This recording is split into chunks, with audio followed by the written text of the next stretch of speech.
Hallmarkies podcast. I'm so excited today. We are here talking to another one of our Hallmark talented actors.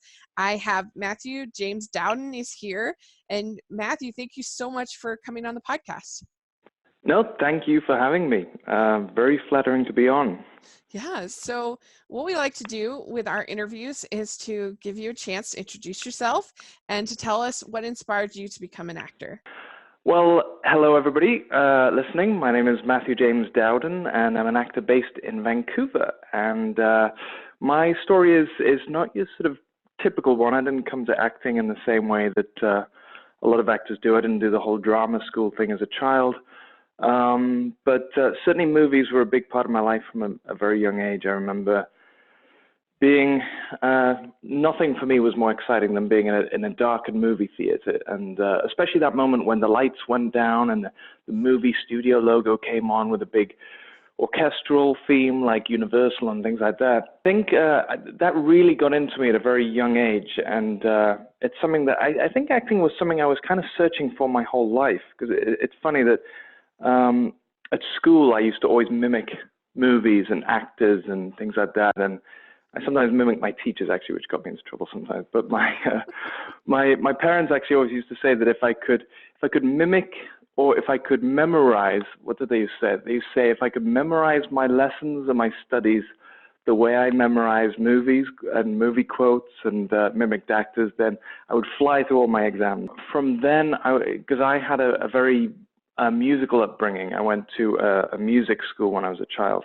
I got a music scholarship to Durham Cathedral, which is a beautiful 1,000-year-old building in the northeast of England. So I guess I've been performing my whole life, really. My parents actually took me to violin and piano and singing lessons when I was a child, when I was about 5 years old.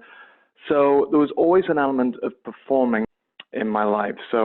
And that kind of continued through senior school until I decided to take a break from performing and went to law school, believe it or not. But funnily enough, the only aspect of law school that I think I was actually any good at was moot court, moot court is like pretend court case. It's pretending you for, sort of preparing you for becoming a solicitor or barrister or attorney. And right from the get-go, I knew that this is not, all this is acting. I've just got to convince myself of the arguments that I'm going to be putting forward, and then I've just got to convince the judge and everything. And it's a funny story. I'd actually read a book on moot court, and I read a part of it in one of the sort of dialogues. Somebody made an objection. And having seen all these courtroom dramas and movies and everything like that, that's what I'd always wanted to do. I think that's why I went to law school, because I think I wanted to act a lawyer rather than actually being a lawyer. So I thought, I have to do that. So I worked out my little sort of script that I was going to do, and I sat there and I listened to the other guy arguing his case, and I waited for anything that I could object to. And then I stood up and I said, if it pleases the court, and I made my objection. And the judge, who was used to just falling asleep during these cases, woke up, and the other guy looked very confused because apparently nobody had ever objected in a moot court case before, because they were already kind of decided at the beginning. But out of about 150 students, I think I was the number one mooter in the year, simply because I knew it was kind of like acting rather than anything else. Yeah, that's funny. But the only one is to object. Yeah, exactly. Did you win and then your objection? Sorry? Did you win your objection? Well, no, that was the problem. Actually, the guy actually answered the objection, and I kind of said, okay, thank you very much, and I sat down. But it's a little bit cruel, but it kind of threw him off his game. And then he went back to reading his script, and I sort of realized from the beginning that I had to memorize what I was going to do. So I didn't have to look down at my sort of script that I was going to be looking at. I could address the judge, and so it's kind of like an understanding of a courtroom drama, really, from the beginning. So, that's funny. But yeah, I didn't win the case. I didn't overturn the case, as a student. But so yeah, that was 4 years of law school, and then I decided to take a completely different tack because I discovered magic and sleight of hand. Oh. Yeah. It's not your usual typical sort of law school story, but I saw magic on TV, and I became obsessed with sleight of hand and magic, and it's funny that it just became. I remember I would be studying, but then I would leave a study hall to go and practice magic, and it's a bit of a geeky thing, but I just kind of knew that there was something there that I wanted to explore. So when I graduated law school, I decided I'm going to try being a professional magician for a while. That's hilarious. I love it. Yeah, I know. The question I always get asked is, and how did your parents feel about this? But they're like, you could take the bar, or yeah. you could become a professional magician. Although a lot of people say lawyers and magicians are kind of the same thing, make the charges disappear. But my parents, I'm very blessed that my parents are very supportive, and they basically said, Matthew, as long as you get your degree and you finish law school, you do what makes you happy and you follow your dream, etc. So, and I think no matter how old you get, getting that parental sign-off approval is very important. So that's what I did for the next 7 years. I was a sleight of hand. Yeah, I was a sleight of hand performer, and I was very lucky that I got to perform at the Magic Castle in Hollywood, and I did some shows for royalty for Prince Harry and things like that. I actually used to perform. Funny side story. I used to do regular shows at Alnwick Castle for the Duke and Duchess of Northumberland, and their castle, that is where Harry Potter is filmed. No way. Or was filmed. Yeah. So I used to turn up to the gate, and they would say, yes, can we help you? And I'd give my name, and then you'd go through the gates, and you go through over this little mini drawbridge, and then around, and as you come around, there's the big green where they used to film, where they film Quidditch and all that kind of thing. And then you're shown in, and literally they live in Harry Potter. It's like a castle. They literally live in a castle. And funnily enough, when I went to tie that in, actually a lot of Harry Potter was also filmed at Durham Cathedral, where I sang as a boy. So it kind of all came full circle that I sang as a boy in Durham Cathedral, and then ended up doing shows where Harry Potter was filmed as a magician. It's kind of crazy. So yeah, wow. So what instruments did you play as a child? You had piano and violin, you said?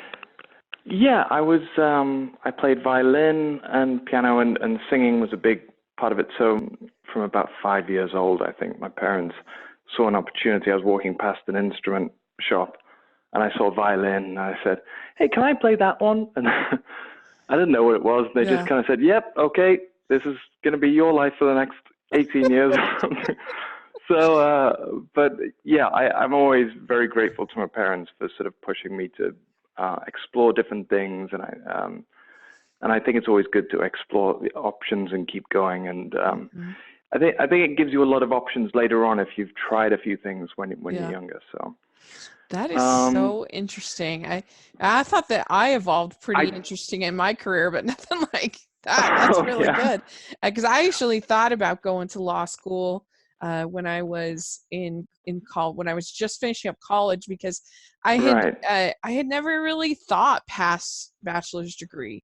It was just, I don't know, it was just, that was the big goal, was to That's the thing. Yeah, you see that as the end goal, and then you think, well, hang on, what am I going to do with it? Yeah. And I was just, I don't know, I was just kind of stumped. And I thought, well, most people that have political science degree go to law school. So I was like, well, I guess I better go to law school. And then I took the LSAT. Okay. Such a miserable experience. I hated it. And I was just like, and my dad went to law school and he hated it. He did finish. Oh, wow. So you thought you'd give it a shot, see if you liked it any better. Yeah, no. And so I was like, I don't think, if I hate taking just the test to get in that much, I don't think this is for me. And no. So I didn't end up going, and thank goodness, I'm glad I didn't. But then I ended up later on I served a mission for my church. And then after that, I ended up getting my MBA. So I decided that route. And I worked in accounting for basically a decade. doing as like an accounting clerk, kind of a glorified receptionist, really. um, Okay. and then all of a sudden there became an opportunity to get into marketing, which was definitely always more interesting to me than than Hmm. accounting, for sure. And so I did that, and then and the whole time I was kind of doing a second career at the same time. With I've been Yeah. a blogger for 10 years, and then the blogging kind of morphed into a YouTube channel, and then the YouTube channel morphed into podcasts. And so it's been kind of a crazy thing how sort of both parts of the career have sort of evolved and changed. And I've loved all, well, I didn't really love the accounting part, but everything else I really love. But it's never a waste. I think No. it's I mean, first of all, I have to say that there's a lot of people that I went to law school with. Not many of them ended up doing law. Yeah, It's that's people interesting. generally who end up doing law have done something else and they do a conversion course. But I always think that anything you do, I never think it's a waste, no matter what you end up doing, because I like to say it's kind of like each one is like a little stitch in the tapestry of your Yeah. life, you know, the things that make up who you are. And when you eventually get to the thing that you're doing, all those aspects come together and make you a more well-rounded person in the thing that you end up doing. Yeah. Um, Well, plus so just the yeah, I people think, that you meet, the people plus the people that you meet, the friends that you make along the way, all of that goes into play as well. absolutely. Yeah. Yeah. Well, So, that's kind of what, it's funny actually because with the route that I took, and ending up doing, like, say, magic for so many years, I then ended up trying to, I felt like the stage was calling to me. So I decided to write, I had this idea for a one-man variety show based on all the things that I'd kind of been doing, but as a tribute to Hollywood. It was a show called Magic of the Movies. And it was basically, it was a musical magic show inspired by Hollywood. So it involved singing and dancing and acting, and wow. I played some piano, and so it was a tribute to Hollywood. So for example, I would come out on stage, I would introduce myself into the audience, and I made it like an Oscar night kind of thing. And then I would go off stage, and there'd be thunder and lightning, and I'd come back on dressed as Gene Kelly, who was one of my heroes. And I would sing and dance, singing in the rain, and produce water and umbrellas, and I would kick towards the screen, and I had all the screen rain projected on the screen and time it with kicking splashes at the screen. And then I would do things like I would do a whole James Bond skit, because I used to do impersonations in the show. So I'd do, because again, like something that I used to do as a kid, impersonations. So I would do a Sean Connery impression, and I had a whole bit where his scriptwriter had given him too many S's to say. So he had to go on a super secret mission by sea to Sicily to meet Cecilia Simpson, you know, kind of thing. And then, you know, I'd introduce The Godfather and Willy Wonka, and I would sing Pure Imagination. So that was kind of how I then got into performing on stage, and then sort of acting and going to sort of bring back to the original sort of acting aspect of things. I ended up performing this at Edinburgh at around the sort of fringe festivals, and then ended up for the next 7 years really traveling. I was very lucky to have success with that show, and I pretty much traveled the world performing that show for the next sort of 7 years. So, but it was kind of like using, as we were talking about, sort of bringing all those aspects of what you've done throughout your life and sort of combining them all to create something else. So that was a lot of fun. That's amazing. And so how'd you end up in Vancouver of all places? Well, it was some friends actually who from Vancouver who convinced me, because I'd been traveling for so long, you know, and I loved the travel, and I loved getting to see the world and doing the show. But I was looking to land somewhere. I'd been traveling a long time, and I wanted to do something. I wanted to do something on land and sort of set my feet down somewhere. So, and some friends from Vancouver said, look, you know, you've been acting, doing theater. Why not make the transition to TV and film? And there's a big TV and film industry here in Vancouver. So that's what I did. I kind of said, okay, I've always been someone who kind of just jumps in. And I have a little phrase that I like to use that I say that if you want to land on your feet, you've got to jump. And so I just kind of made that transition to Vancouver, and I was very lucky to get a manager and an agent, and pretty much kind of started that way. That's how I got into acting here. That's so cool. Well, so I'd seen you in other roles, but you really stood out to me in this recent Mystery 101. And I'm watching and I'm like, Ploa better watch out because this guy I like very much is very handsome and very talented. And Oh, I thought you did a really good job. I'm like, I don't know. Jill Wagner's gonna have a hard time here. Well, thank you very much. That was a lot of fun to film. It was a lot of fun to film, and especially, I mean, Jill is so great. You know, she's and she's just not just she's a great actress or actor. She's fantastic, but just great person as well to hang out with. And that's one of the nice things about filming these. When you get to spend more than one day on a set, when you know doing a sort of supporting lead or a lead, you really get to know people well and chat and get to know them. So, but to be able to spend time on set with people like that and Chris, it was just a joy. So we love Jill on the pod. We love both Jill and Chris on the podcast. We have actually interviewed Jill twice, and I kind of joke that she's my cousin because we have the same last name. Oh, because you have the same last name. Yeah. That's crazy. Yeah. So hey, we're related. Well, you probably are related in some way, maybe along the way. I don't know. But it's funny.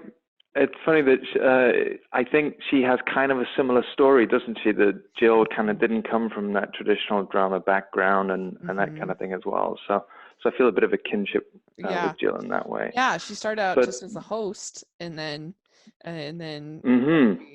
acting opportunities, and we're so glad to have her in the Hallmark family because we can always count on her roles to be some of the better ones of the year for sure. And her, and Mystery 101 was so great, and it came out so well. And as I say, Chris was great. It was what was really fun about that role. I found was that there was a lot of tension between my character and Chris's character, between Tim and Travis. And the fact that I keep calling him Trevor, which I think Chris is Chris is a person as well. It was just fun because this battling between us, because we're also both quite tall. I don't know if that played into it, but there's this tall thing. Jill is tall, yeah. Jill's very tall. But there was this combative thing which I thought was a lot of fun to play around with. Getting his name wrong all the time, I think, it was a lot of fun. Yeah, it was really good because sometimes these other guys, especially in the mystery shows, can just be, just a throwaway. Like in the Garage Sale Mysteries, the daughter character, because the lead character was married, so obviously not that, but the daughter character, every movie she had a new relationship, like every single one. So like, okay, we're never gonna see this guy again. but this, I was like, this guy, it feels like a credible match. You know what I'm saying? Like you could really see it going somewhere. Well, I'm very flattered to be considered a credible match for Amy Winslow. That's I think so. Yeah. Well, that was fun as well to have because we had a little restaurant scene at the beginning, and sort of talking about old times, and you kind of see maybe. And I also like the fact that Amy's father wasn't a fan of me. Yeah. So not to give too much away, but that was there was a lot of fun aspects to that. Yeah, I thought this is one of the stronger of the, I think, 4 they've done. And that's great. Even going into it, just the name Dead Talk made me die laughing. I thought that was... Isn't that clever? Isn't that so good? It works on so many levels. Yeah, it does. It works on so many levels because of obviously the TED Talk aspect, but the fact that the Dead Talk, I was very impressed with that one. So you were also in A Brush with Love for this year, and you were the other guy, but you were pretty, because sometimes the other guys are so terrible. They're like they're like so much that they're funny, and I enjoy them because they're just over the top bad men of business. But Right. you were not, you were pretty nice. Just not Thanks. the right guy, I would say. Well, that's again, that's very nice. I think I mean that was again to the thing about A Brush with Love. That was one of the at the time that was, I think, I spent a lot of time on that set. So again, what's great about that is that you don't just get to know the actors and director, who is Peter DeLuise, who's a great guy as well. But it's not that you just get to know those people. You spend a lot of time with the hair and makeup people and the catering and transport, and that it really becomes like a family feeling on set. And because you're going into work every day and you're seeing the same people, and it's like, hey, how was your day? How was your weekend? How was your this? And you sat in the makeup chair and you're having a laugh, and that's the makeup trailer is always such a laugh. In fact, Jill on Mystery 101 was posting videos of this whole dancing and the makeup trailer to a song, and so that kind of thing is what I really enjoy. That going in, and when you're spending between 7 and 9 days, sometimes longer, on a set, because you really make friends for life. It's a real community, and you know what? That's what's so great about Hallmark movies and the whole Hallmark community, that when you start working on a lot of Hallmark projects, you do run into the same people a lot of the time, and it's so great to be able to work to make friends with people and then get to work with them again. I mean, and it must have been nice to work with Ariel Kibble. She seems like a delight. Ariel was great. She really is. She's again great actor, but again just a joy to be with. So funny and grounded and down to earth. So and that was a lot of fun. Yeah, I enjoyed it, and like not too shabby. She has to pick between Nick Bateman and you. That's not too bad. Well, I think she jokingly said she gets the yin and the yang. I think she said that she gets to choose. I'm not sure which one I was, but yeah. That's fun. So you were in A Twist of Christmas last year. And I enjoyed this one. We actually we interviewed Brendan last year, and he's hilarious and great. We really liked him a lot, and he lived in Europe, grew up in Europe. So I don't know. That must have been kind of fun to. And Brendan's a good friend of mine.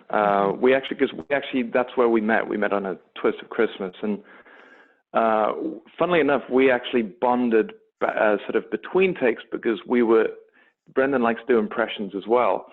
Oh, so we were kind of doing between takes. We were doing impersonations of different actors, and kind of like not a competition, but like an impersonation of he does a Christopher Walken, and I was doing some of my Godfather stuff and James Bond. So that was so that's how we kind of bonded on that. But again, the fun thing about that character was playing obviously the new husband of his ex-wife.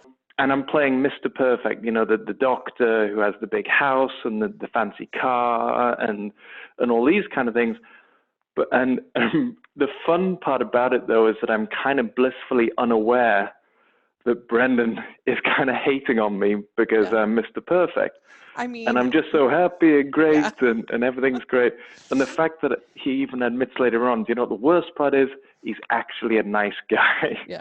I mean, so that was one of the top 3 hottest bachelors and doctors in Seattle. So that had to feel good. Well, yeah, that was the hottest doctors of Seattle calendar. That's so funny. I would have loved to have actually seen that calendar to see what pose I might have been. The hot doctor calendar. I think we needed that. Yeah. There was in one of the Haley Dean movies, can't think of her boyfriend's name in that, but he gets to be in one of the hot doctor calendars. Come on, Hallmark, let's have these calendars. Let's see these calendars. I always wonder if that's going to be, if the doctor one's going to be like the fireman one, or the firefighter calendar, I think it would What sell quite interesting well. pose. Yeah, I think so. That the Hallmark calendar. Yeah. Yeah, Oh, I think you're onto a winner there. we've long said there needs to be a Hallmark calendar, and it would be like we've long said that we wish there could be a Hallmark fireman's movie, and you could have like dueling firehouses, and you could have all of the or a bunch of the usually wrong guys in one Yeah. firehouse, and the usual Oh like my gosh, yeah, that's hilarious. and wouldn't that be the best? That's And it could be like a that's Romeo and hilarious. Juliet kind of a, like the daughter of the fire chief on one falls in love with the. Oh, Yeah. I love Yeah. that. You could start with the like a sort of West Side Story kind of Yes. thing. Oh my gosh. It could be a musical dancing number, and you could. Well, what about if one side were cops and the other were firefighters?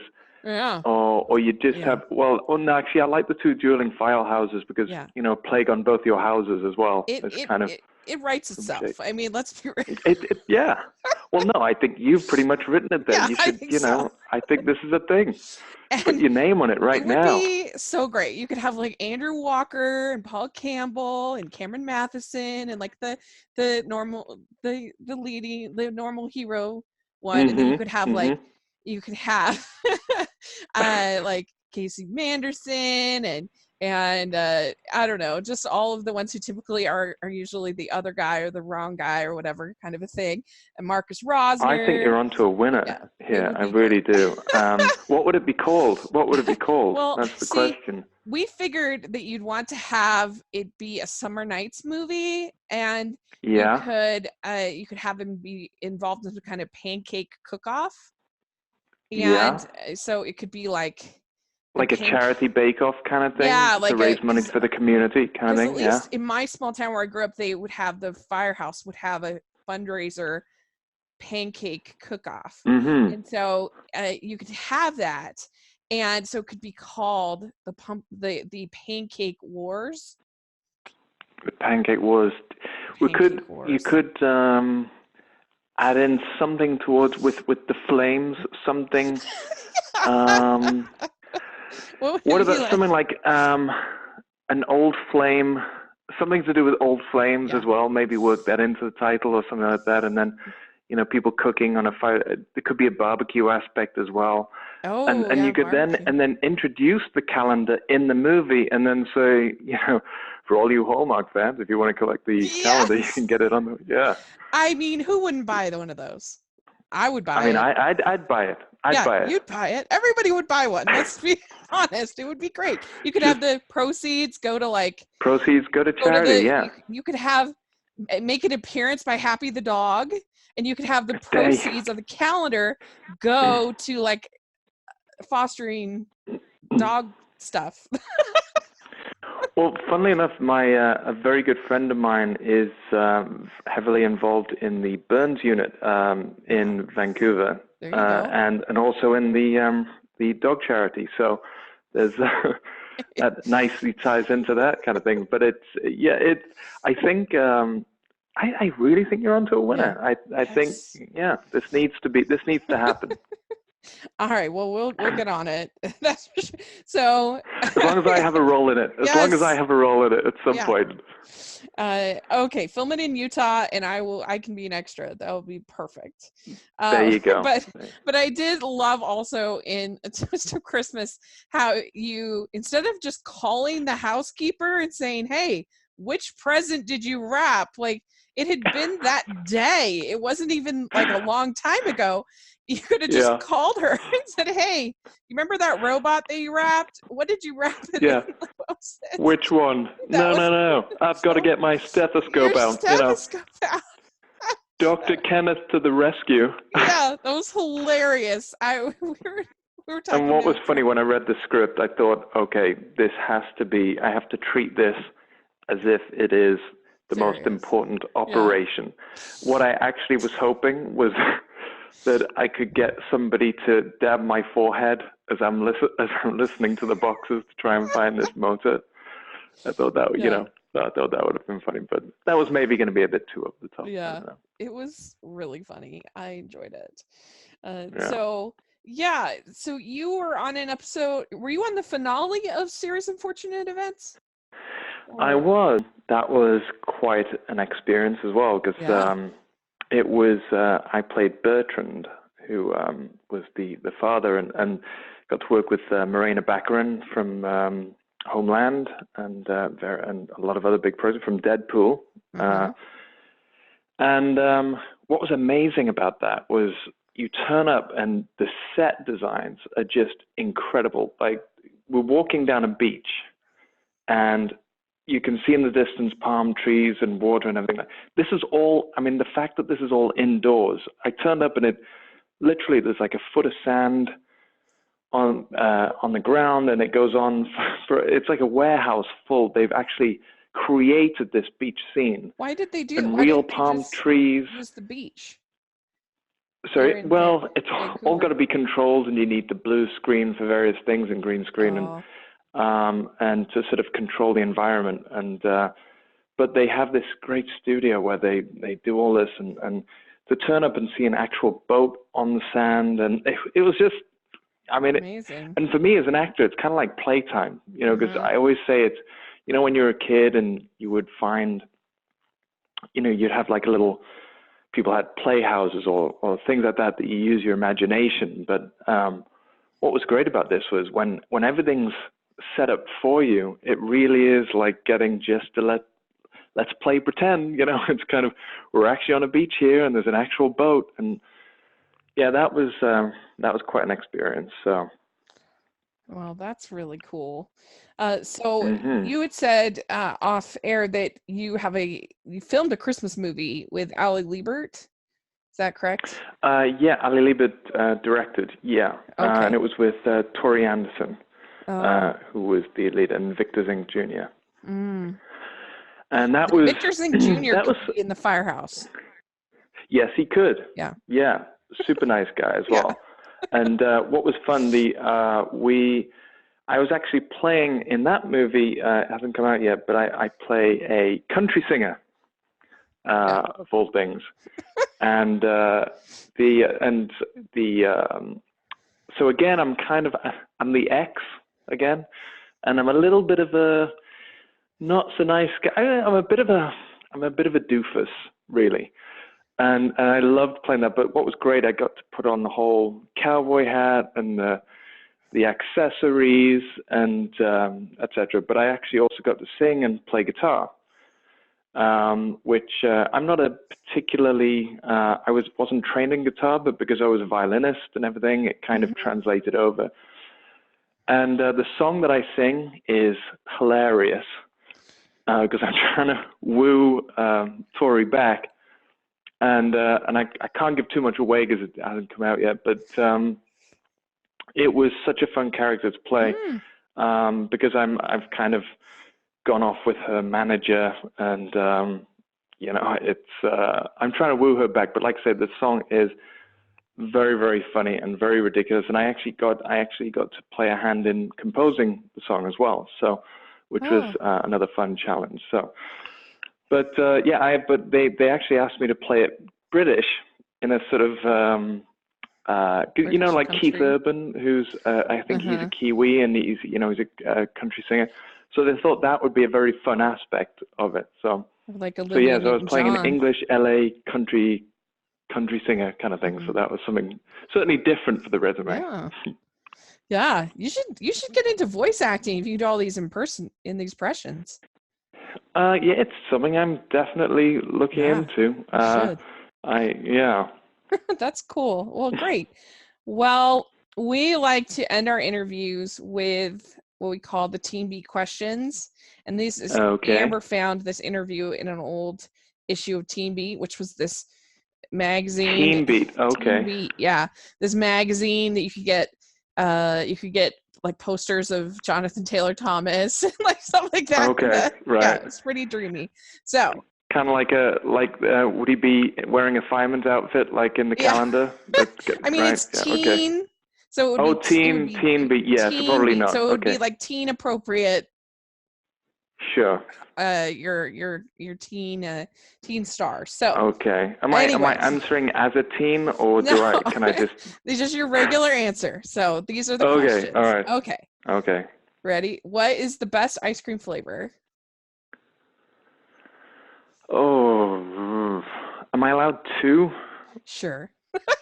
Okay, okay. Because in Vancouver, there's a shop called Rain or Shine, and typically I get the one scoop, two flavors, and I get malted milk honeycomb, I think it is, Oh, and cracked mint. oh, Hmm. interesting. Malton. Mixing it up there, yeah. Yeah, like that. Okay. What is your favorite color? Favorite color,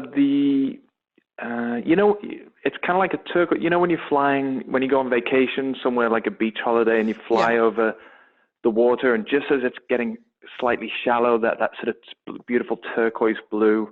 yeah. I would say that's because I love the idea of Oh, the sea and the vacation thing so much. So, I yeah, love nothing more than the ocean. I absolutely, yeah, I'm with you there. So very calming. what music are you into right now?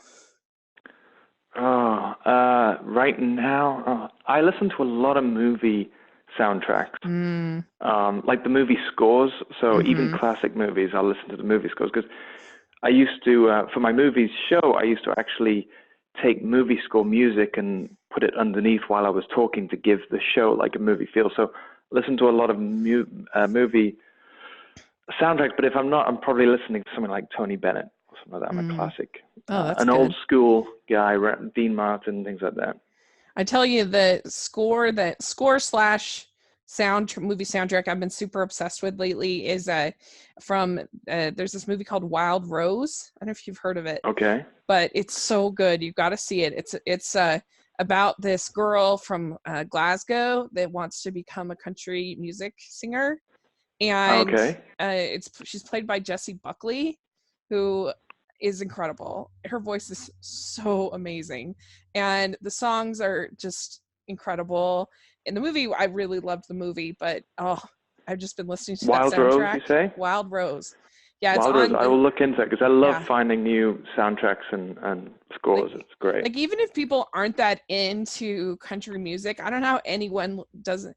Particularly, she has a song called Glasgow, which is just so beautiful, and I don't know how you could listen to that song and not be like, yeah, she's very talented. She's really Glasgow, good. a Scottish accent. I'm not even Yeah, sure if that's just the Glasgow accent, but it's yeah. so good. She's great in it, and then her mom is played by Julie Walters, who's amazing in it. And, Oh, Julie Walt. Oh, so it's mhm, Julie Walters is incredible. mhm. So it's actually based. So did you say it's actually based in Scotland? So it's actually Yeah, it's in um, Glasgow. Yeah, right, because that's because funnily enough, where I grew up is people always say when they say, "Oh, you're originally from England, are you from London?" But yeah. actually, I'm closer to Scotland. So Oh, you'll yeah, love and it. the accent from my hometown is actually very close to a Scottish accent. I Yeah. don't have that, but So you have to yeah, see it and then let me know what I you will look think. that up. It's so good. Wild Rose. Anyway, so okay, what is your go-to date night food? Date night food, I would say nothing heavy, probably something like Yeah, fish, or if a nice restaurant, like probably a fish dish of that some sounds kind, good. maybe. Okay. What is your go-to date night activity? Dinner, definitely. Like Okay. if I'm going on a date, I like a good dinner, a nice glass of wine, Hmm. so that you can actually converse with somebody and get to know Right. somebody. So, unless it's like a sort of if it's like a date night in kind of thing, then pizza. Oh, very good. Very good. Okay. But I'm Uh, more of a date night kind of, okay. dinner Good. guy. Okay. Dogs or cats? Oh, you can't ask me that. That's such a that's like Romulus and Capulets like that. Uh, uh, you know what? Can I just say I love all animals and Okay. leave it at that? Because I Yeah. have friends who have dogs and I have friends who have cats, and I feel I'll lose friends. Um, Very good. so, Okay. So beaches or mountains? probably beaches, I would say, because of the whole vacation thing there. But Yeah. But I did spend a lot of time in Norway, and there's something very tranquil as well about being surrounded by fjords and mountains and things like that. So very good. Okay. Would you rather be in a suit and tie or in sweats? Suit and tie. Ah, that's the right answer. Very good. Okay. Then what is your favorite holiday to celebrate in the year? It's got to be Christmas. Yeah. It's got to be Christmas simply because so many Hallmark movies. Yes. Because, I get to go back to see my family in the UK and see my parents, my brother and his family, catch up with friends, things like that. Yeah. So it's hard to beat Christmas. I mean, yeah, it's pretty hard. There's so many aspects to it that people enjoy. And you know what? That's the great thing, not to go off on a tangent, but I think with there's so many people I speak to who Hallmark has become part of their Christmas tradition. It's, they say that it's not Christmas unless they have stockings on the fireplace, certain songs on the radio, and the Hallmark movies on the TV. It's become part of people's tradition, and I just think that can't be anything but a nice thing. So yeah, it's really, it's just the most cheerful network on television. There's no doubt about it. Yes. So speaking of Hallmark, so this is the last question. You can pick one of your own. That's fine. What is your favorite Hallmark movie? So I'm allowed to pick one of my own? Yes. Okay. Well, in that case, but you see, that's a little difficult one, because I always say that even choosing a favorite movie in general is difficult because it depends on the mood you're in. It depends on whether you're in the mood for a horror or a romance or comedy. So for the sake of being neutral, I will go for Dead Talk, because that was the last movie I was in, and it was so much fun to do, and because you seem to have really enjoyed it as well. And so I'll go for that one. All right, good, very good. Well, and by the way, before, I meant to say Montagues and Capulets. I don't know why I said Romulus and Capulets. I have no idea where that came from, but anyway. It's Star Felt Trek I need version. to correct that. It's the Star Trek version. Well, you passed the test. We'll let you keep making Hallmark movies. Oh, well, thank you. Yeah. So, well, thank you so much for coming on the podcast. This was so much fun. Thank you for having me on. Thank you. So do you have social media that you'd like to share? I do. Instagram is, I think, Matthew_James_Dowden. I have a Facebook page, which there's also a Facebook page dedicated to, I released a children's book a couple of years ago called Matthew the Magnificent. Oh. Which is about a little boy who's bullied at school, and then a package is wrongly delivered to his house, and he has to summon up the courage to take it to the scary house at the end of the street. And it's there he meets a very, very, very old lady who, as it turns out, might be responsible for teaching every magician you've ever heard of. And she takes him under her wing, and he becomes Matthew the Magnificent. And there's a strong anti-bullying message in it and things like that. So, and what's great is I'm actually traveling to Calgary this month to work with school boards and librarians to chat to the kids about bullying, but also creativity and things like that, and promoting the book. But anyway, that is there is a specific Matthew the Magnificent page on Facebook, but there's also a Matthew James Dowden page as well on Instagram. I am on Twitter. I think it's just at Matthew Dowden, or at Matthew.Dowden. Okay, great. We'll have links to all that in the description section, and some people definitely want to follow you and check that all out. So thanks again so much for coming on, and it was really fun to get to talk with you, and I look forward to seeing what's coming up next. It'll be fun. And let's get that Fireman movie made, and the calendar. Yeah. as Let's do it. long as I'm in it. Okay, it's a deal. Okay, as long as we're both in it. Okay. Okay. Well, thanks so much, and we'll have to talk to you again soon. I look forward to it. Thanks, Rachel. Bye. Bye, guys. Bye. We'd like to thank Matthew for coming on the podcast, and make sure you're following the podcast at Hallmarkies Pod and Hallmarkies Podcast all over social media. And if you're listening on iTunes, please give us your ratings and reviews. If you're listening on YouTube, please give us a thumbs up, subscribe to the channel. We sure appreciate that. And please follow me at Rachel's Reviews, all over social media, and at iTunes and YouTube. And I'm doing my Disney Scares month over on my channel, and I'd really appreciate you checking that out. And consider becoming a patron of the channel. We have so much fun in our Facebook group, and we have giveaways that start. You just have to $2 a month is our entry, and you can be up for really awesome giveaways of HD codes of movies and other fun stuff. So we try to make it worth your while, along with other perks. And we also have our merch store that has a lot of fun stuff that is inspired by Hallmark, but also just the holidays. So make sure to check that out. We really appreciate all of your support. And thanks again to Matthew, and we'll talk to you all later. Bye. This podcast was brought to you by Hallmarkies for Hallmarkies. For more information about how you can leave your mark on Hallmarkies, visit hallmarkiespodcast.com, link in the description.